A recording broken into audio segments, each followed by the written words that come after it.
Mr. Klein's Story Time. Hello, my name is Mr. Klein. I've been an elementary school teacher for almost 30 years, and I love reading stories to young people just like you. In fact, I've got a great story that I'd like to share with you right now. So let's get started. Frog and Toad Are Friends by Arnold Lobel. Chapter 1. Spring. Frog ran up the path to Toad's house. He knocked on the front door. There was no answer.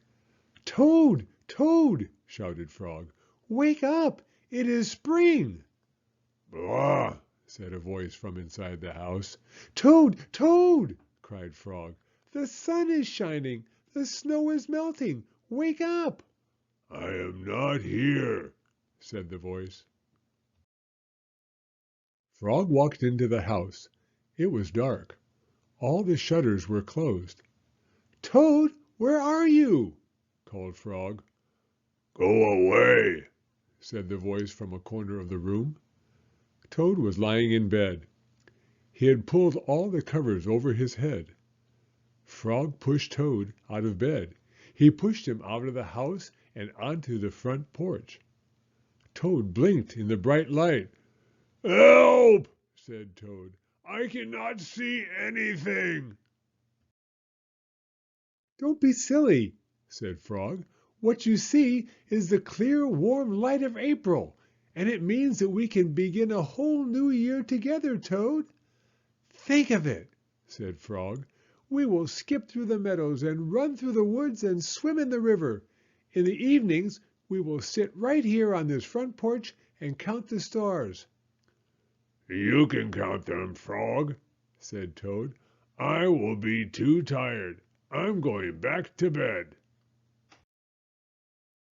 Toad went back into the house.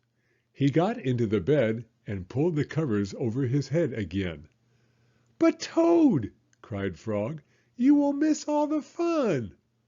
"Listen, Frog," said Toad. "How long have I been asleep?" "You've been asleep since November," said Frog. "Well then," said Toad, "a little more sleep will not hurt me. Come back again and wake me up at about 1/2 past May. Good night, Frog." "But Toad," said Frog, "I will be lonely until then." Toad did not answer.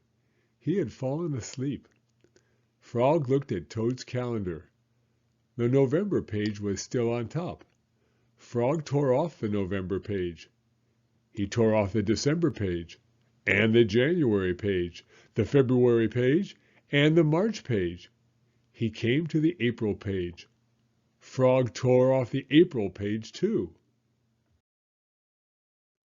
Then Frog ran back to Toad's bed. "Toad, Toad, wake up! It is May now."